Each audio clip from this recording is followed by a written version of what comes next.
Assalomu alaykum, hurmatli Bag'at avtosenti kuzatuvchilari. Egadan Nexia 2.6 Donos mashinasi sotib olib turibdi. 250 ming probeg yurib turibdi. Motorlar ham toza remont bo'lgan, sakat diskalari bor, yumshoq bo'lgan ham bor. Sidinalari uydan. Sidinalari Bir sidinasi. 50 ming sidina uyda ekan. Bo'yi tektiradi.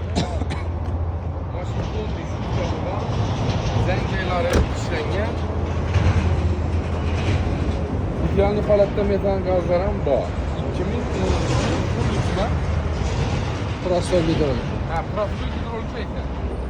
Mashinaning kraskasi bor 30-40%. Narxi 35 million so'm. Avtokredit olaman desangizda 1 so'm pul kerak edi. Bitari shu. Bitari shu 35. Oylik to'lovi 2 million so'mdan tushadi 3 yilga. Kimga qiziqarli bo'lsa, telefon orasida naqd avtokredit avtomobilida tayyorlaymiz. Like bosib qo'yishni unutmaysiz, kommentariyada o'z fikrlaringizni qoldirasizlar. Rahmat. Sog' bo'ling.